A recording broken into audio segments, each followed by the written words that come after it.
जय श्री राम। मान लीजिए अगर यह मूर्तिमान स्वरूप की जगह साकार स्वरूप में आकर आपके सामने खड़े हों और आपको कहें कि भक्त मांगो तुम्हें क्या चाहिए, तो आपको उनसे क्या मांगेंगे? आप उनसे कौन सा वरदान मांगेंगे?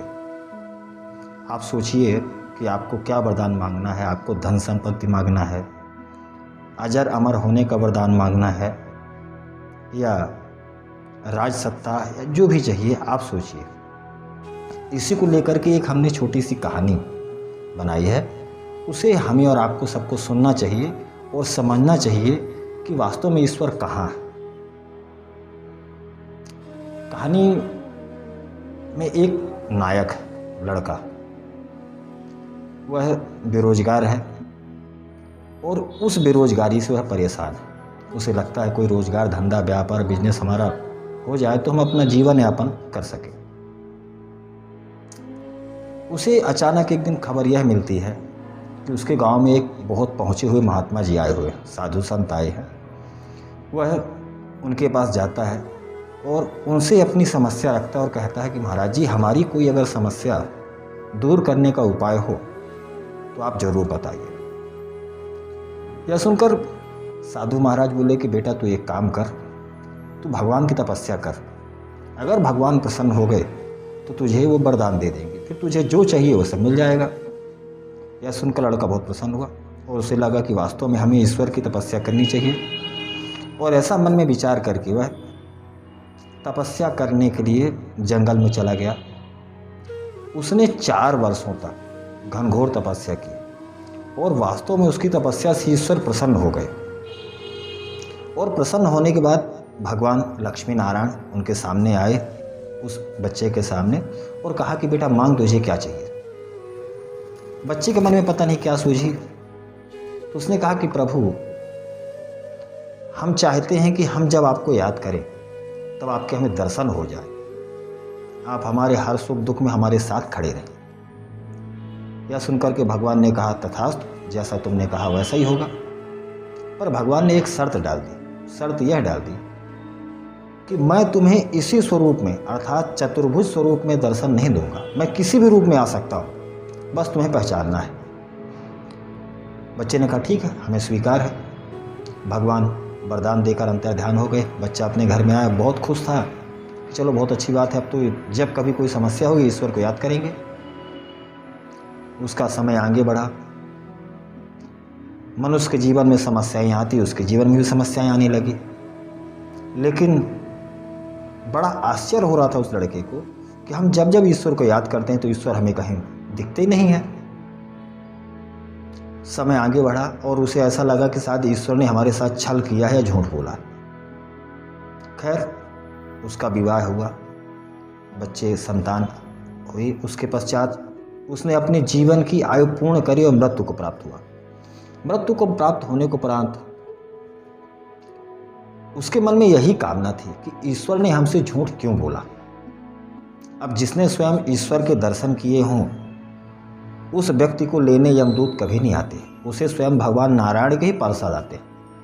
मृत्यु के पश्चात उसे विमान पर बिठाया गया और भगवान विष्णु के पार्षद उसे विष्णु लोक लेकर के गए। बच्चा जब भगवान विष्णु के सम्मुख गया तो उसके मन में एक अंदर से कई सारे प्रश्न खड़े हो रहे थे जो भगवान के सम्मुख वह रखना चाहता था। भगवान के सामने उसने हाथ जोड़ा और कहा कि प्रभु, हमने आपकी तपस्या करी और तपस्या करने के पश्चात हमने आपसे वरदान मांगा था कि हम आपको जब भी याद करेंगे आप हमारे सम्मुख होंगे।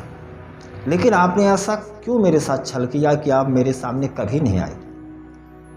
यह सुनकर भगवान मुस्कुराए और कहा कि पुत्र, मैं तो तुम्हारे सामने हर क्षण रहा हूँ। मैं तो तुम्हारे सामने इस पृथ्वी पर जन्म लेने से पहले ही मैं आ गया था। लेकिन हमने तुमसे वरदान देते समय एक बात कही थी कि पहचानना तुम्हें होगा। मैं चतुर्भुज स्वरूप में नहीं आऊँगा, मैं किसी भी स्वरूप में आ सकता हूँ। बच्चे को बड़ा आश्चर्य हुआ तो उसने कहा कि प्रभु, अच्छा आप बताइए कि आप मेरे साथ कब कब रहे।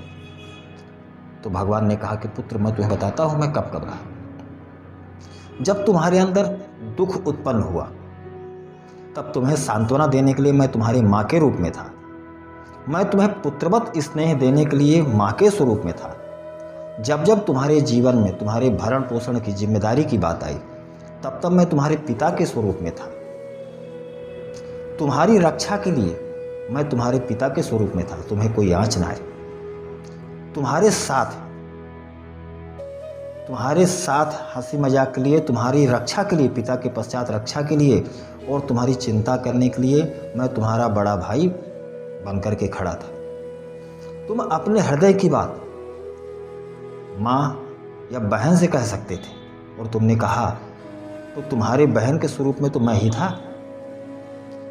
तुम्हारे जीवन को, युवावस्था को अत्यधिक सरल और सुंदर बनाने के लिए और सुखद बनाने के लिए मैं तुम्हारे पत्नी के स्वरूप में था।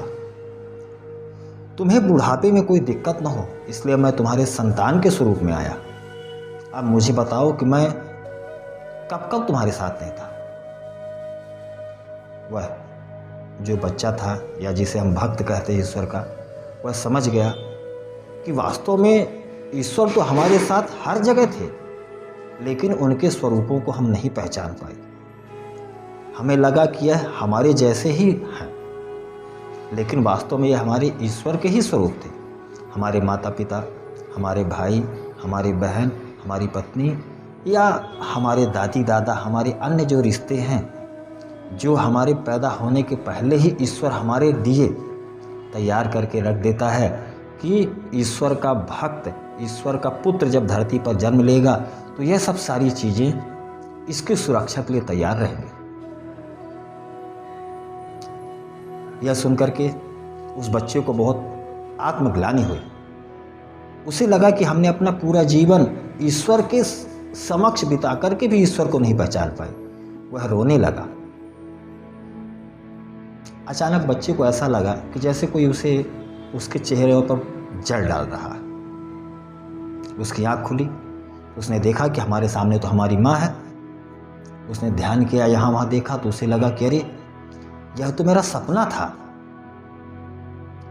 उसने ईश्वर का बहुत बहुत धन्यवाद दिया कि प्रभु, आपने मुझे इतना सुंदर सपना दिखाया, और सपना ही नहीं दिखाया, आपने मुझे यह ज्ञान दे दिया कि हमारे जो ईश्वर हैं, हमारे माता पिता, हमारे भाई, हमारे बहन, यह सब है।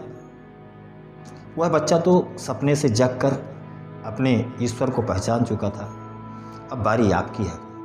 अब आप अपने ईश्वर को कब पहचानेंगे और कब अपने ईश्वर का दर्शन करेंगे, और मौका मिले तो उनकी सेवा भी करेंगे। अगर आपको वीडियो अच्छा लगा हो तो आपको लाइक करना है, चैनल को सब्सक्राइब भी करना है, और इसलिए करना है ताकि मेरा भी मनोबल बढ़े, ताकि मैं आपको ऐसी और अच्छी अच्छी जानकारियाँ आपको देता रहूँ। जय श्री राम।